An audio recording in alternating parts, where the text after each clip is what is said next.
ஓம் சாந்தி. எல்லோரும் சந்தோஷமாக இருக்கிறீங்களா? ஸோ ஒரு 3 வருடத்திற்கு முன்பு டிவியில் ஒரு நியூஸ் வந்தது. எல்லோருமே ஆச்சரியப்பட வச்ச நியூஸ். என்ன அப்படின்னா, ஒரு பள்ளி ஆசிரியர் மாணவியை பாலியல் சீண்டல் பண்ணார் அப்படின்ட்டு போக்சோவில் பிடிக்கிறாங்க. ஸோ அது நிறைய இடங்களில் பார்க்குறோம். அது பெரிய விஷயம் இல்லை. ஆனால் எங்கள் வாத்தியார் அப்படி பண்ணியிருக்க மாட்டார், அப்படி பண்ணுறவர் கிடையாது, இது பொய்யாக அவருக்கு பிடிக்காதவர்களால் இப்படி ஏவி விடப்பட்டு செய்யப்பட்டது அப்படின்னு அந்த மாணவர்கள் எல்லாம் தெருவில் போராடுறாங்க. அந்த மாணவர்களுடைய பெற்றோர்கள் எல்லாம் தெருவில் போராடுறாங்க. இது ரொம்ப ஆச்சரியமாக இருந்தது, எல்லாருடைய கவனத்தையும் ஈர்த்தது. ஸோ அப்போவே மாணவர்கள் இவங்க தான் இதுக்கு காரணம்லாம் கூட சொன்னாங்க. ஸோ அதுக்கப்புறம் அந்த ஆசிரியர் சதீஷ்குமார் அவர்கள் தன் மீது குற்றம் இல்லை அப்படின்னு நிரூபிச்சுட்டு இப்போ வெளியில் ஒரு பேட்டி கூட கொடுத்துருக்கிறார். ஸோ அது சிறையில் அவர் அனுபவித்த கஷ்டங்கள், சிறையிலிருந்து அதுக்கப்புறம் தான் நிரபராதின்னு நிரூபிக்கிறதுக்கு அவர் பட்ட கஷ்டங்கள் எல்லாத்தையுமே சொல்கிறார். ஏன்னா மற்ற வகையான குற்றங்களை போலீஸ் தான் நிரூபிக்கணும். ஆனால் போக்சோ சட்டம் மட்டும் அது யார் குற்றம் சாட்டப்பட்டிருக்கிறாங்களோ அவங்க நிரூபிக்கணும் நான் நிரபராதின்ட்டு. ஸோ அதனால் அந்த கேஸு ட்ரையலுக்கு வர்றதுக்கே 1.25 வருஷம் ஆச்சான். ஸோ அதுக்குள்ளே எவிடன்ஸ் எல்லாம் கண்டுபிடிக்கிறது கஷ்டம் இல்லையா? பட் அதையும் மீறி நிறைய விஷயங்களை கண்டுபிடிச்சி ப்ரூவ் பண்ணி அவர் வெளியில் வந்திருக்கிறார். ஸோ ஒரு காழ்ப்புணர்ச்சியின் காரணமாக இதை பண்ணாங்கன்னும் போது, ஏன் உங்களை மட்டும் டார்கெட் பண்ணுறாங்க அப்படின்னு பேட்டி கேட்குறவங்க கேட்கும்போது அவர் சொன்னது என்னென்னா, காழ்ப்புணர்ச்சி. ஏன்னா நம்ம பெரிய இடத்துல இருக்கிறோம், இவன் ஒரு ஆசிரியர் தான், எல்லோரும் இவன் பேரையே சொல்கிறாங்க. ஏன்னா அவரே சொல்கிறார், அந்த பேர் சொல்கிற மாதிரி அங்கே அந்த ஸ்கூலில் இருக்கிறது நான் தான் அப்படிங்கிறாரு. அந்த கொரோனா டைம்லாம் எல்லாருக்கும் மக்களுக்கெல்லாம் ஹெல்ப் பண்ணியிருக்கிறார் போல இருக்குது. ஸோ இது அவருக்கு கடுப்பாக இருந்திருக்குது.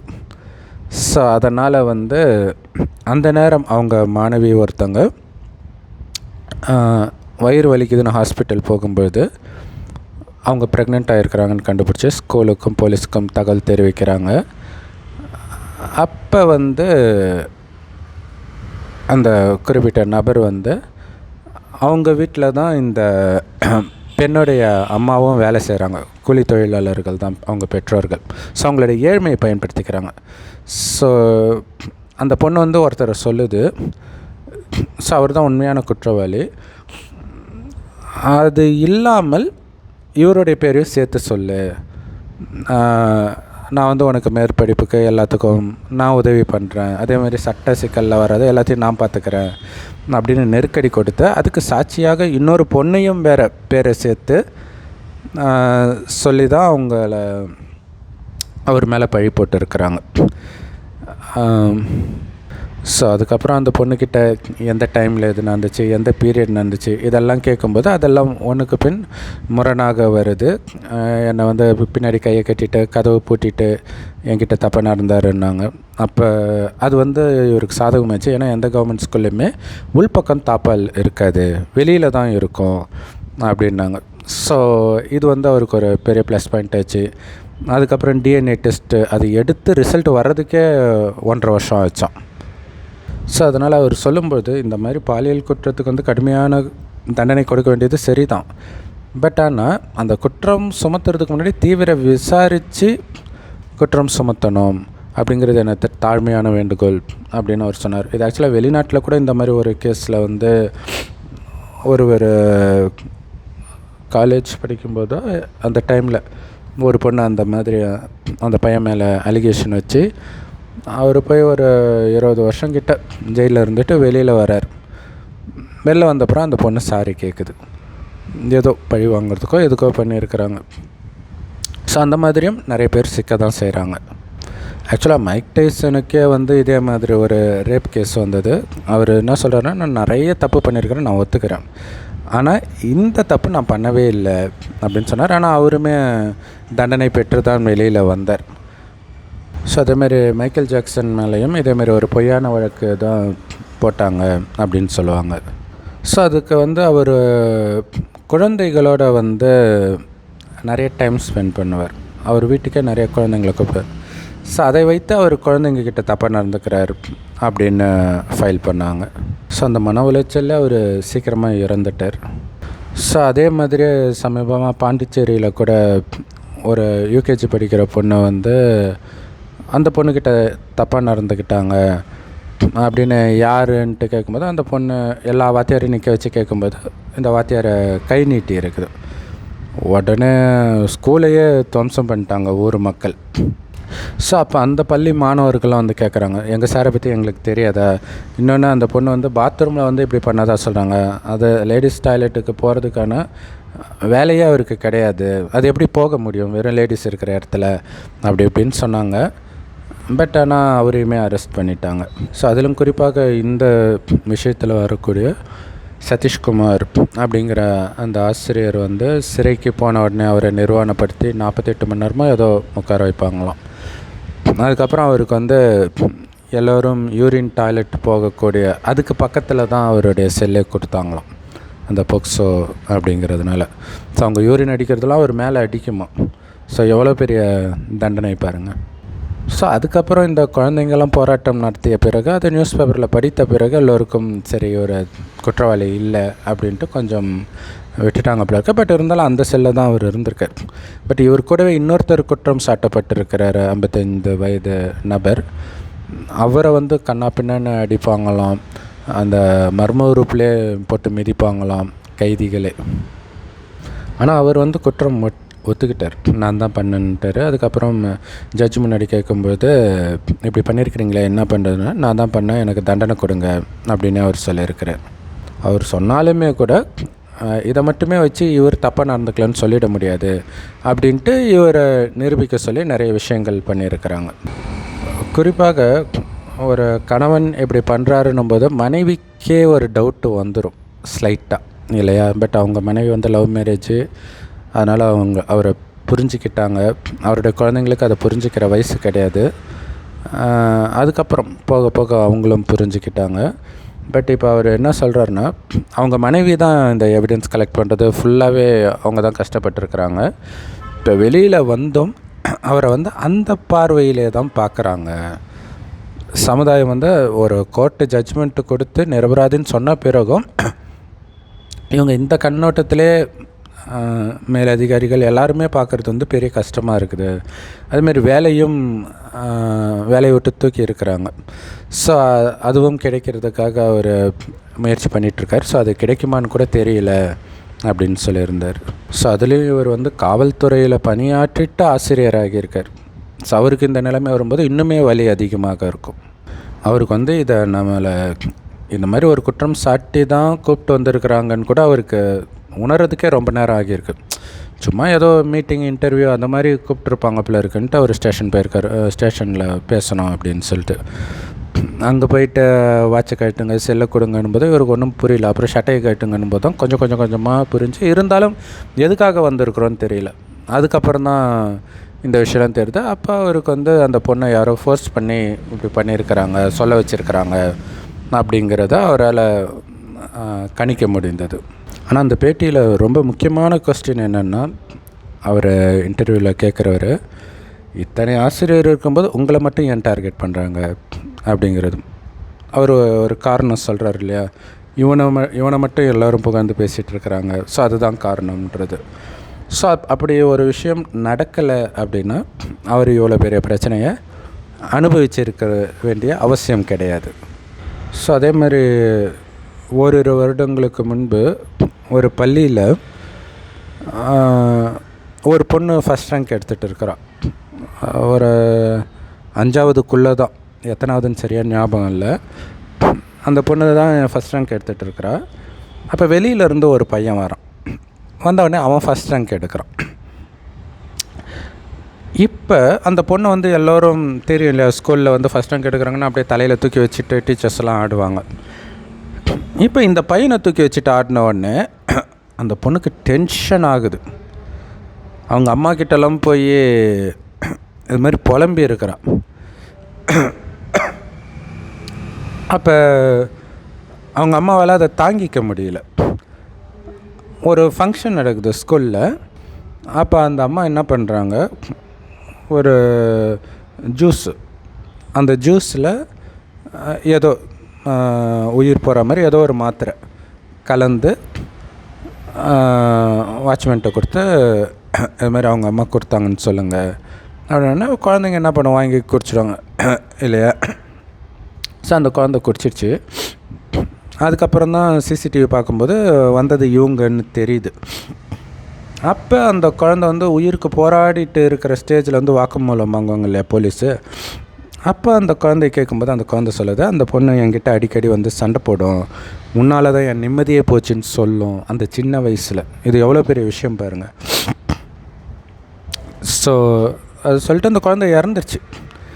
ஸோ அந்த குழந்தையே உயிர் போகிறதுக்கு காரணமாக இங்கே இருந்தது என்ன அப்படின்னா, அதே விஷயம்தான் இங்கே இந்த வாத்தியார் போக்சோவில் சிக்கிறதுக்கும் காரணமாக இருந்தது. குழந்தையாக இருந்தாலும் பெரியவங்களாக இருந்தாலும் அந்த குணங்கள் எல்லாமே ஒன்று தான் இல்லை, அப்படியே மாறிட போகிறது இல்லை. ஏன்னா பெரும்பாலும் வயசாக இன்னும் அதிகமாக மோசமான குணங்கள் சேர தான் செய்யும். நல்ல குணங்கள் சேர்றது வந்து ரொம்ப ரொம்ப ரேர். அதே மாதிரி மோசமான குணங்கள் போகிறதும் ரொம்ப ரொம்ப ரேர். ஏன்னா இதில் இப்போ இந்த சகோதரரே சொல்லும் பொழுது ஒரு செல்ஃப் ரியலைசேஷன் சொல்கிறார். ஸ்டார்டிங்கில் என்ன சொல்கிறேன், நான் போலீஸாக இருக்கும்போது என்னுடைய அந்த பேச்சே வந்து ஒரு அதிகார தோரணையாக இருக்கும். அப்போ மாணவர்கள்கிட்ட பழகும்போது அப்படியே அது மாறிடுச்சு அப்படின்னு சொல்கிறார். ஸோ அந்த மாதிரி என்விரான்மெண்ட் மாறும் பொழுது சிலருடைய குணம் மாறும், எல்லாருடைய குணமும் மாறிடும்னு சொல்ல முடியாது. ஸோ இந்த மாதிரி விஷயங்களுக்கு வந்து நம்முடைய முன்ஜென்ம கர்மா, கடந்த கால கர்மா இதெல்லாம் சொன்னாலும் கூட இங்கே அதை ட்ரிகர் பண்ணுறது எது அப்படின்னு பார்க்கணும். ஆக்சுவலாக அந்த காலத்துலலாம் வந்து சாப்பிடும் பொழுது கூட கதவை சாத்திட்டு சாப்பிடுவாங்க. அதை பார்த்து பிறர் பொறாமைப்படக்கூடாது அப்படிங்கிறதுக்காக. ஸோ அது வந்து சாதாரண விஷயம் கிடையாது அப்படிங்கிறது இப்போ புரியுது இல்லை. எது வந்து மற்றவர்களை ட்ரிகர் பண்ணி பொறாமைப்பட வைக்கும், அந்த பொறாமை கொலை பண்ணுற அளவுக்கு அல்லது இந்த மாதிரி தவறான கேஸ் போடுற அளவுக்கு போக வைக்கும் அப்படின்னு நமக்கு தெரியாது. ஏன்னா இப்போ இதுக்கு பின்னாடி இன்னும் நிறைய விஷயங்கள் இருக்கலாம். இப்போ இந்த வாத்தியாரை வந்து புகழ்ந்து எல்லோரும் பேசுகிறது, அதில் யாராவது ஒரு லேடி டீச்சர் புகழ்ந்து அந்த சம்மந்தப்பட்டவர்கிட்ட பேசியிருக்கலாம், அது அவருக்கு இன்னும் ட்ரிகர் ஆகியிருக்கலாம். இந்த மாதிரி நிறைய விஷயங்கள் இருக்குது. அல்லது எந்த ஸ்டூடெண்ட்டை கேட்டாலும் எந்த நேரமும் அந்த வாத்தியார் பேரையே சொல்லிகிட்டு இருக்கும்போதும் அவங்களுக்கு டென்ஷன் ஆகும். ஆக்சுவலாக இந்த கோர்ட் ட்ரையல்லே வந்து அந்த சம்மந்தப்பட்ட நபரை வந்து விசாரிக்கும் பொழுது இவருக்கும் உங்களுக்கும் ஏதாவது காழ்ப்புணர்ச்சி இருந்துச்சா, அப்படிலாம் எதுவும் கிடையாதுன்னு அவர் சொல்கிறார். சரி, இல்லை அவர் உங்கள் மேலே ஏதாவது கம்ப்ளைண்ட் பண்ணாரா, இல்லை நீங்கள் ஏதாவது அவர் மேலே கம்ப்ளைண்ட் பண்ணாரா? நிறைய மேலிடத்துக்கு கம்ப்ளைண்ட் பண்ண, எங்கே ஆக்ஷன் எடுக்கிறாங்க அப்படின்னு சொல்லிட்டார். அப்படி என்ன இவர் பண்ணாருன்னொன்னே அவருக்கு எதுவும் பதில் சொல்ல முடியல. டக்குன்னு எனக்கு ஒரு மாதிரி மயக்கமாக இருக்குது அப்படின்னு சொல்லிட்டார். ஸோ அப்படி மேலிடத்துக்கு கம்ப்ளைண்ட் பண்ணுறாங்கன்றது ஒரு வேளை இவருக்கு தெரிஞ்சிருக்கும், பெரும்பாலும் தெரிஞ்சிருக்கும் தான் நினைக்கிறேன். ஸோ அப்போ தெரிஞ்சிருந்தாலே, ஏன்னா இந்த மாதிரி சுச்சுவேஷனில் என்ன ட்ரான்ஸ்ஃபர் பண்ணுறதுக்கு தான் சொல்லியிருப்பாங்கன்னு நினைக்கிறேன் இல்லையா. அவங்களே கூட ட்ரான்ஸ்ஃபர் வாங்கிட்டு போகலாம், அல்லது இவங்களுக்கே பிடிக்காமல் கூட மேலதிகாரி நினைத்தால் ட்ரான்ஸ்ஃபரும் பண்ண முடியும். அப்படி போயிருந்தால் இவர் தப்பிச்சிருப்பார். ஆக்சுவலாக இது ஒரு காரணமாக இருக்கும்னு நினைக்கிறேன். ஆனால் இந்த கவர்மெண்ட் ஆஃபீஸர்ஸ்லாம் வந்து ட்ரான்ஸ்ஃபர் பண்ணிக்கிட்டே இருப்பாங்க. ஸோ இந்த மாதிரி பாண்டிங் வந்துடக்கூடாது. இது வந்து பலவிதமான தவறு நடப்பதற்கு காரணமாயிடும். பாண்டிங் ஒரே இடத்துல ஒருத்தர் இருந்தால் மாற்றி போடும்போது அந்த தவறு நடப்பதற்கான வாய்ப்பு இருக்காது. ஏன்னா பைபிளில் ஒரு யாக்கோபு கதை இருக்கும்.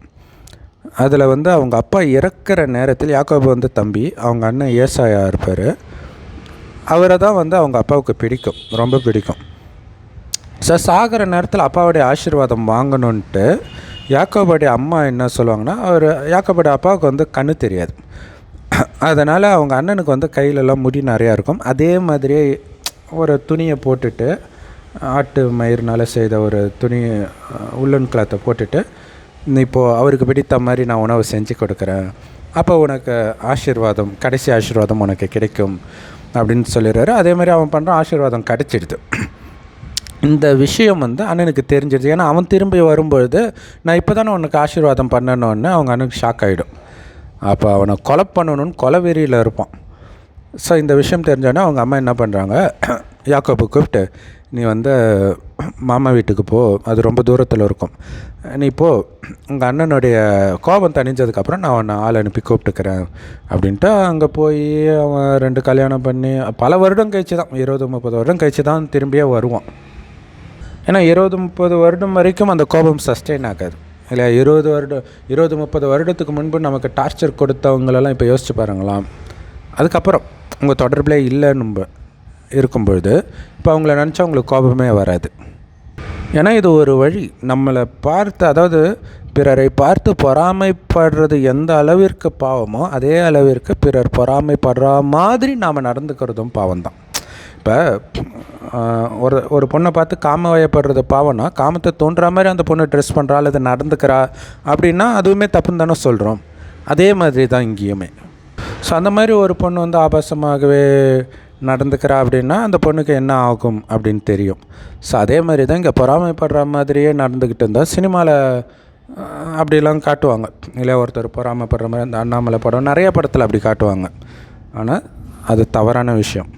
மனிதனுக்குள்ளே ஏற்கனவே அந்த மிருக குணம் இருக்கும், அதை தட்டி எழுப்பிடும் அந்த மாதிரி படங்களை பார்க்கும்போது. என்ன தான் ரஜினி நடித்த அண்ணாமலை படத்தில் கடைசியில் மெசேஜ் நல்ல மெசேஜாக இருந்தாலும் அது யார் மனசுலையும் பதியாது இல்லை. அதில் ஒரு பெரிய டைலாக்லாம் இருக்காது. அப்படியே இப்போ ரியலைஸ் பண்ணி அந்த சொத்தை அவன்கிட்டே கொடுத்துடு அப்படிங்கிற மாதிரி வந்துடும். பட் அதுக்கு அழுத்தம் கொடுத்துருக்காது இல்லை. ரஜினி அந்த அண்ணாமலை படம்னாலே அப்படி பழி வாங்குறது, அப்படி ஸ்டைலாக நடந்து வர்றது, சரத்பாபு மூஞ்சில் சிகரெட்டு ஊதி அடிக்கிறது, இதுதான் நமக்கு ஞாபகம் இருக்கும். அப்புறம் மலைடா, அண்ணாமலைடா, அப்போ எல்லோருக்கும் அந்த மிருக குணத்தை அது தோண்டும். ஸோ அதனால தான் பிரம்மகுமாரிகள் மூலமாக கடவுள் நேரடியாக வந்து கொடுக்குற ஞானத்தை வந்து முரளின்னு சொல்லுவோம். அது எல்லா பிரம்மகுமாரிகள் ராஜயோக தியான நிலையத்திலும் முற்றிலும் இலவசமாக கிடைக்குது. யூடியூப் வெப்சைட்ஸில் இருக்குது. அதோட லிங்க் இந்த வீடியோக்கு டிஸ்கிரிப்ஷனில் கொடுக்குறோம், அவசியம் பார்த்து பயன்பெறுங்கள். ஸோ அதில் என்ன கடவுள் சொல்லுவார் அப்படின்னா, பிறரை முன்னுக்கு வைங்க, எப்போவுமே மற்றவங்களை மட்டுமே முன்னுக்கு வைங்க, தாழ்ந்து போகிறதுல நான் முன்னாடின்னு வாங்க எப்போவும் இல்லை. பணிஞ்சு இருக்கிறதுல, பணிஞ்சு வேலை செய்கிறது இதிலெல்லாம் நான் முன்னாடின்னு வாங்க. பட் பேர் கொடுக்கறது வந்து அவங்க, நீங்களே வேலை செஞ்சுருந்தா கூட, வேலை செஞ்சு ஒன்று அச்சீவ் பண்ணால் கூட இதுக்கு காரணம் அவங்க தான். இல்லை நிறைய பசங்க ஃபஸ்ட் மார்க்கு, ஸ்டேட் ஃபஸ்ட்லாம் எடுக்கும்போது அதென்ன சொல்லுவாங்க, எங்கள் டீச்சர்ஸ் தான் காரணம், எங்கள் பேரண்ட்ஸ் தான் காரணம் அப்படின்வாங்க. ஆனால் அது உண்மையாக இருக்குன்னு சொல்ல முடியாது. ஏன் சொல்ல முடியாதுன்னா, அதே டீச்சர்ஸ்கிட்ட தானே மற்றவங்க படித்தாங்க, ஏன் வாங்கலை?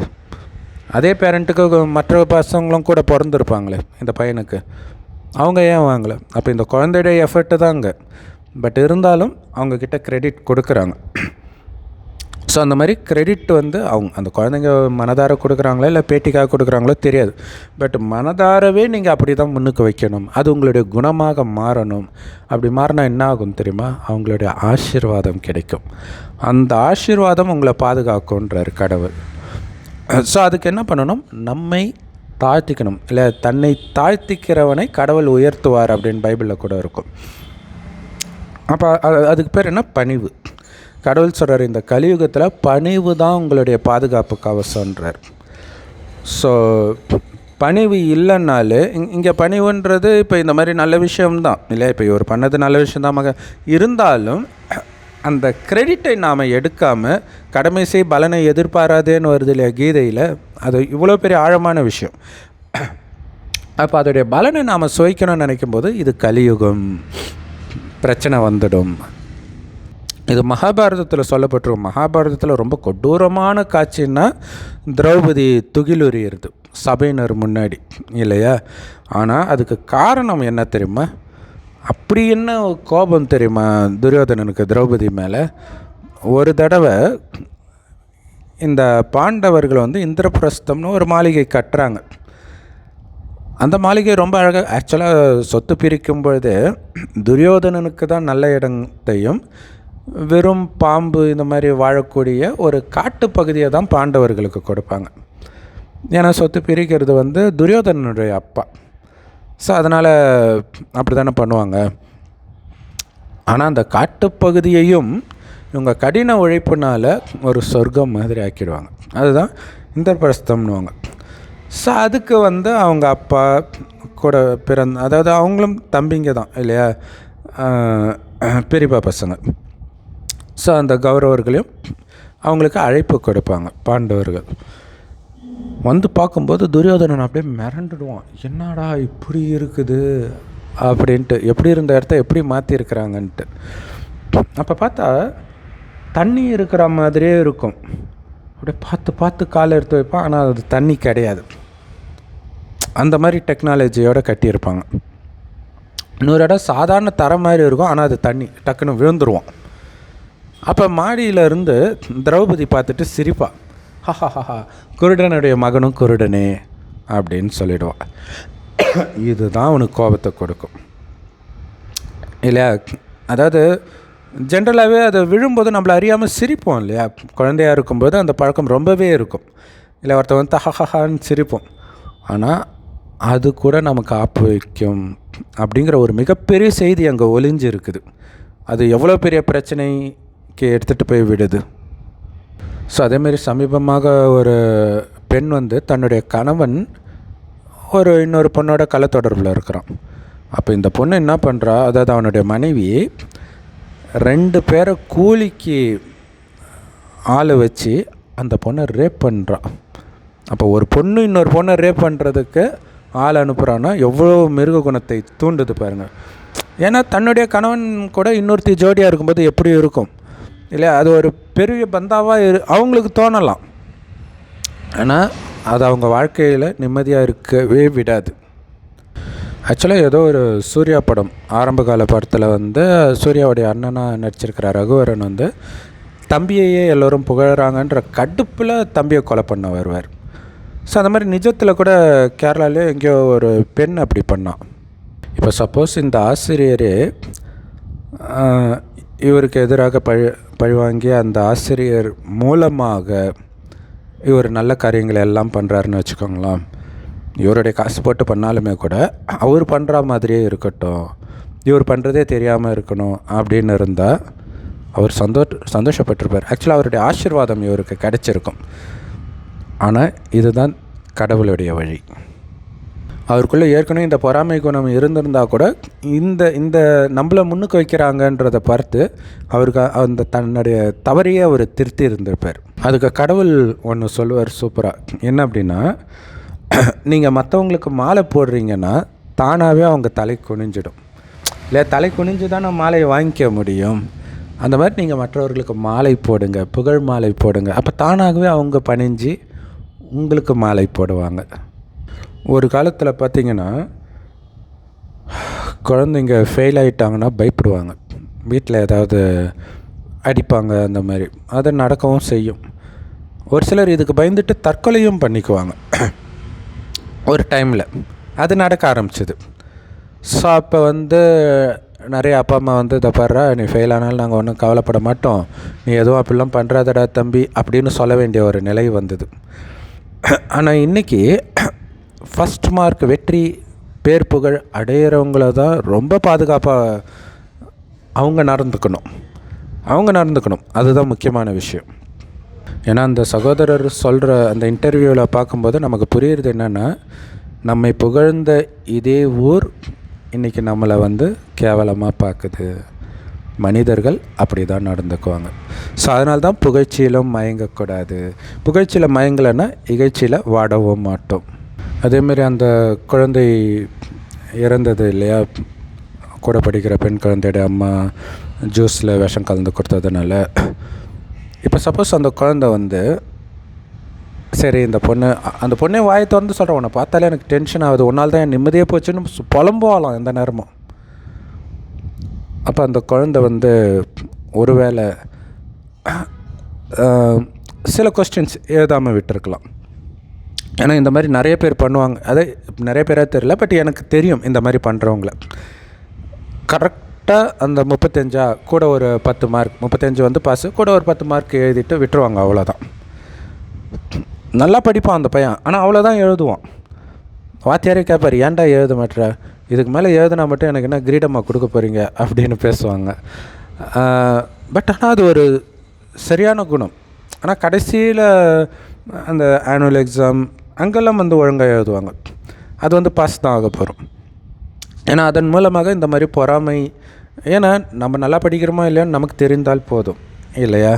குறிப்பாக இந்த மாதிரி பிரச்சனை வர இடத்துல கண்டிப்பாக இதை ஃபாலோ பண்ணணும். பட் அந்த குழந்தைக்கு அந்த அளவுக்கு மெச்சூரிட்டி வராது அந்த வயசில். பட் இருந்தாலும் இன்றைக்கி உலகம் மோசமாக இருக்கிறதுனால இதை குழந்தைங்களுக்கு சொல்லிக் கொடுக்க வேண்டியது நம்மளுடைய கடமை. இதில் இன்னொரு முக்கியமான விஷயம் என்னென்னா, அந்த சகோதரருக்கு வந்து அந்த பெண்கள் மேலே வந்து கோபம் கிடையாது. ஏன்னா அவங்களுடைய ஏழ்மையை பயன்படுத்தி இவங்க இப்படி பண்ணியிருக்கிறாங்க அப்படின்னு தான் சொல்கிறார். அப்போ யோசிச்சு பாருங்களா, அவங்க வீட்டில் இவங்க வேலை செய்கிறாங்கன்னா அவருடைய குணம் இதுதான்றது தெரியும் இல்லை. அவங்களுடைய நடத்தை அவங்க கூட பழகும்போது எப்படியும் தெரிஞ்சிருக்கும் அதுக்கு முன்னாடியே. இதை ஏன் சொல்கிறேன்னா, மோசமானவர்கள்கிட்ட வேலை செய்கிறது கூட பாவம். செஞ்சோற்று கடன் தீர்க்க சேராத இடம் சேர்ந்து வஞ்சத்தில் விழுந்தாயடா அப்படிங்கிறது கரெக்டாக பொருந்தது. ஏன்னா இப்போ இந்த பொண்ணுக்கு எவ்வளோ பெரிய களங்கம் இது, வாழ்நாள் ஃபுல்லாக களங்கம் இல்லை. அந்த ஸ்கூலில் இருக்கிறவங்களுக்கு தெரிஞ்சிருக்கும் அந்த பொண்ணுங்க யாருன்ட்டு. ஸோ இதில் அந்த பொண்ணு கூட சாட்சியாக ஒரு பொண்ணு வந்துச்சு பாருங்கள். அந்த சாட்சியாக இருக்கிற பொண்ணுடைய அம்மா இவருடைய ஃபோன் நம்பரை கண்டுபிடிச்சி கால் பண்ணி, சார் மன்னிச்சிடுங்க, தயவுசெய்து அந்த பொண்ணை வந்து வற்புறுத்தி ஃபோர்ஸ் பண்ணி தான் இப்படி பண்ணியிருக்கிறாங்க, நாங்கள் வந்து எங்கே வேணாலும் இதை வந்து சொல்கிறோம் அப்படின்ட்டு அவங்க வந்துருக்கிறாங்க. கோர்ட்டுக்கே வந்து அவங்களும் சாட்சி சொல்லியிருக்கிறாங்க. வீடியோவே பேசி அனுப்பிச்சிருந்துருக்கிறாங்க, இதை நீங்கள் எங்கே வேணாலும் போட்டு காட்டுங்க அப்படின்ட்டு. ஸோ அந்த குற்றம் அது வந்து உறுத்தும். நிறைய பேருக்கு அது மாதிரி ஆகும். ஒரு குறிப்பிட்ட டைமுக்கு அப்புறம் தான் நம்ம பண்ணது தப்புன்றதே உணர்வாங்க. மன்னிச்சிட்டாலே உணர்வாங்க, அதுதான் முக்கியம். பழி வாங்கினா உணர மாட்டாங்க. பழி வாங்கினா திரும்ப திரும்ப பழி வாங்கணுன்ற எண்ணம் இருந்துக்கிட்டே இருக்கும். ஸோ குழந்தைங்கள படின்னு சொல்கிறது, ஃபஸ்ட் ரேங்க் எடுக்கணும்னு சொல்கிறது, உயர்ந்த பதவி அடையணும்னு சொல்கிறது. அப்போ அந்த பதவியை அடைந்து எனக்கு கிடைக்க வேண்டிய மரியாதை பதவி அடையாதவனுக்கே கிடைக்கும்போது அவங்களுக்கு பொறாமை வரதான் செய்யும். ஏன்னா அந்த மரியாதைக்காக தானே அவங்க கஷ்டப்பட்டு அதை படித்தாங்களே. ஸோ அதுதான் இந்த கலியுகத்தின் விஷயத்தில். இதெல்லாம் அழியக்கூடிய புகழ், பேர், பணம் எல்லாமே. இதை தேடி போனீங்கன்னா உங்களுக்கு துக்கம் மட்டுமே மிஞ்சும். எல்லாரும் போகிறாங்களேன்ட்டு நம்மளும் ஓடுவோம், எதுக்கு ஓடுறோம்னே தெரியாமல். சரி, இது கேட்க நல்லா இருக்குது. இதை எப்படி புகழ்ச்சிக்கு ஆடாமல் இகழ்ச்சிக்கு வாடாமல் இருக்கிறது எப்படி? ஒன்று, இது கலியுகம், துக்கம் கொடுக்க தான் செய்வாங்க. ஸோ இது புரிஞ்சுக்கணும். அடுத்தது, புகழ்ச்சிக்கு வாடாமல் இருக்கிறது எப்படி அப்படின்னா, இப்போ இருக்கிறது எல்லாமே தற்காலிகம். இதனால் உங்களுக்கு ஒரு பைசா பிரயோஜனம் கிடையாது. நீங்கள் கோடி கோடியாக சம்பாதிச்சு வச்சாலும் ஒரு பைசா பிரயோஜனம் உங்களுக்கும் கிடையாது, உங்கள் குடும்பத்தினருக்கும் கிடையாது. இது வந்து பைபிளில் இருக்கும். நீங்கள் 10 தலைமுறைக்கு சேர்த்து வச்சிங்கன்னா உங்கள் சொத்தை எவனோ சாப்பிட்றத பார்த்துட்டு நீங்கள் செத்து போயிடுவீங்க, நீங்கள் அதை அனுபவிக்க முடியாது அப்படின்னு போட்டிருக்கோம். அது உண்மையிலே எப்போத்தைய விஷயம்னா இப்போதைய விஷயம். ஏன்னா இந்த 5000 வருட காலச்சக்கரத்தில் கடைசின்னு ஒரு வருடம் தான் கடவுள் சிவபெருமான் வரார். அவரை தான் அல்லா பரமபேதான்றோம், கடவுள் வருத்து தான். அவர் ஒரு வயோதிகர் உடலில் வராரு. அந்த வயோதிகருக்கு பிரம்மான் பேர் வைக்கிறாரு. அந்த பிரம்மா மூலமாக இந்த ஞானத்தை கேட்குறவங்க தான் பிரம்மகுமார் குமாரிகள். அதனால தான் ஏற்கனவே சொன்னோம், இந்த ஞானம் எல்லா பிரம்மகுமாரிகள் ராஜயோக தியான நிலையத்திலும் முற்றிலும் இலவசமாக முரளின்ற பேரில் இருக்குது. பிகே சரணகுமார் தமிழ் முரளின்னு போட்டாலும் நாம் அதுக்கு விளக்கம் கொடுக்கறதே நீங்கள் பார்க்கலாம். இது இல்லாமல் நிறைய சகோதரிகள் இதேமாதிரி நிறைய வீடியோ போடுவாங்க. ஸோ கடவுள் சொல்கிறதுனா, இந்த 5000 காலச்சக்கரத்தில் ஆரம்பத்தில் இது சொர்க்கமாக இருக்கும். அடுத்த 2500 வருடம் இதே பூமி நரகமாக மாறுது. சொர்க்கமாக நம்ம பாரத பூமி தான் இருந்தது. அங்கே வாழ்ந்தவர்களை தான் நம்ம கோயில் கட்டி கும்பிட்றோம் தெய்வங்கள்ன்ட்டு. சிவனை தவிர அத்தனை பேரும் சொர்க்கத்தில் வாழ்ந்தவர்கள். இப்போ எங்கே போயிட்டாங்க? எங்கேயும் போகல. மறுஜன்மம் எடுத்து அவர்களே இதே நரகத்திற்கு வந்து பாவம் செய்ய ஆரம்பிக்கிறாங்க. பாவம் செய்கிறதுனால தான் இது நரகமாக மாறுது. எப்படி அப்போ பாவம் செய்யாமல் இருந்தாங்க, இப்போ பாவம் செய்கிறாங்க அப்படின்னா, சொர்க்கத்தில் இந்த உடலை இயக்கக்கூடிய ஆத்மா நான்ற உணர்வில் இருந்தாங்க. ஒருவர் ஆத்மான்னு பார்ப்பாங்களே தவிர உடல் உணர்வு இருக்காது. அதனால் ஆண்களும் பெண்களும் அவ்வளோ அழகாக இருந்தாலும் சின்ன சலனம் கூட இருக்காது. ஏன்னா அழிவற்ற ஆத்மா தான் கண் வழியாக பார்க்குது, வாய் வழியாக பேசுது, அனைத்து காரியத்தையும் இந்த ஆத்மா தான் செய்யுது அப்படின்ற உணர்வுலேயே இருப்பாங்க. அதனால தான் அங்கே பொட்டு வைக்கிற பழக்கம் கூட இருக்குது. ஸோ அந்த ஆத்மா நானுன்ற உணர்வில் பிறரையும் ஆத்மானே பார்ப்பாங்க. அதனால் என்ன ஆகுனா சதா ஆனந்தம் இருக்கும், பிறருடைய குறைகள் எல்லாம் தெரியாது. ஆனந்தம் உள்ளே இருந்து வரும், அதுதான் முக்கியம். ஆத்மான்ற உணர்வில் இருக்கும்போது ஆனந்தம் உள்ளே இருந்து வந்துட்டு இருக்கும். இன்றைக்கி ஆனந்தம் 2500 வருடம் கழிச்சு ஆத்மான்றதை மறந்ததுனால ஆனந்தம் உள்ளேருந்து வர்றது கட்டாயிடுச்சு. இப்போ ஆனந்தத்தை வெளியில் தேடும். அதில் ஒன்று தான் மற்றவங்க புகழ்ந்தால் கிடைக்கிற ஆனந்தம். ஸோ எல்லாமே தற்காலிகமான தான். அதேமாதிரி காமம், கோபம், பற்று, பேராசை, அகங்காரம் இதனால் உந்தப்பட்டு நிறைய பாவம் செய்கிறோம். இப்படியே பாவம் அதிகமாகத்தான் அதற்கு தண்டனையாக நமக்கு இயற்கை சீற்றம், நாடுகளுக்கு இடையில் யுத்தம், ஏழ்மை, இந்த மாதிரி பலவிதமான பிரச்சனைகள், நோய்கள் இந்த மாதிரிலாம் வருது. ஸோ இதில் மொத்தமாக காப்பாற்றுறதுக்கு கடவுள் வந்திருக்கிறார். இது நரகம் அப்படி தான் இருக்கும். இன்னும் கொஞ்சம் நேரத்தில் இதே பூமி சொர்க்கமாக போகுது, அங்கே நீங்கள் பிறக்கணும். அப்போ இப்போவே கலியுகத்தை பொறுத்த வரைக்கும் நான் செத்துட்டேன்னு புரிஞ்சுக்கோங்க. நான் வெறும் ஆத்மான்ற உணர்வில் இருப்பேங்க. இப்போ உங்களுடைய குணமெல்லாம் கெட்டு போயிடுச்சு. அந்த குணத்தை நல்ல குணமாக ஆக்கணும். அன்பு, அமைதி, ஆனந்தம் மட்டுமே இருக்கணும். பற்றற்ற அன்பு இருக்கணும், பற்றோடு இருக்கக்கூடாது. ஏன்னா நம்ம நல்ல விஷயம்னு நினைக்கிற பெரும்பான்மையான விஷயம் தவறான விஷயந்தான். அது எல்லாமே இறைவனுடைய ஞானத்தை கேட்கும்போது தான் உங்களுக்கு தெரியும். ஸோ அப்படி இறைவனுடைய நினைவிலே இருக்கணும். செம்பொன் நிறமான ஒளி உலகத்தில் நட்சத்திரம் மாதிரி நம்முடைய அப்பா சிவன் இருக்கிறார். ஆத்மா பூர்வ மத்தியில் இருக்குது. அனைத்து ஆத்மாக்களின் தந்தை அவர் தான். அவரை நினைக்க உடல்ன்றதை மறப்போம். உடலை மறக்க ஆத்மா தூய்மையாகுது. அப்போ காமம், கோபம், பேரு, புகழ் எல்லாத்துலேருந்தும் புத்தி விலகும். ஆனால் அதுக்கு நம்ம முயற்சி பண்ணுவோம். அதுக்கான வழிகாட்டுதல் தான் இந்த முரளியில் தினம் தினம் கடவுள் சொல்லுவேன். ஸோ அப்படி நாம் பக்காவாக ஆகவும் இந்த உலக அழிவுக்கான யுத்தம் தொடங்கவும் கரெக்டாக இருக்கும். இப்போவே உலக அழிவுக்கான யுத்தம் ஸ்டார்ட் ஆகிற ஸ்டேஜில் தான் இருக்குது இல்லையா? ஸோ அதனால தான் நம்ம சொல்கிறது. ஆனால் இப்போ நீங்கள் இறைவன் நினைவிலேருந்து எந்த அளவுக்கு தூய்மையாகிறீங்களோ அதோடைய பலனை அடுத்த 21 பிறவிக்கு அனுபவிப்பீங்க. ஜென்ரலாக ஒரு ஜென்மத்தில் செய்கிற புண்ணியத்துக்கான பலன் அடுத்த ஜென்மம் மட்டும்தான் வரும். அதுக்கு அடுத்த ஜென்மத்துக்கு உங்களுக்கு பலன் வரும்னா அதுக்கு முந்தைய ஜென்மத்தில் நீங்கள் புண்ணியம் செய்யணும். இப்போ இந்த ஜென்மம் நான் புண்ணியம் செஞ்சு அடுத்த ஜென்மம் எனக்கு அதோடைய பலன் பணக்கார குடும்பத்தில் பிறந்துட்டேன். அப்போ நான் பாவம் செஞ்சேன்னா அடுத்தது தண்டனை தான் கிடைக்கும். அதுக்கு முந்தைய ஜென்மத்தில் நான் புண்ணியம் செஞ்சேனேன்னு கேட்க முடியாது. ஏன்னா அதோடைய பலன் அடுத்த ஒரு ஜென்மத்திலே முடிஞ்சிருச்சு. ஆனால் இப்போ மட்டும்தான் ஆத்மா தூய்மையாகி இறைவன் நினைவில் இருந்து மற்றவர்களுக்கும் இந்த ஞானத்தை கொடுத்து அவர்களுடைய ஆத்மாவும் தூய்மையாக்கிறதுக்கு உதவி செய்கிறதுடைய பலன் 2500 வருஷத்துக்கு அனுபவிப்பீங்க. 150 வருடம் ஆயுள் இருக்கும்.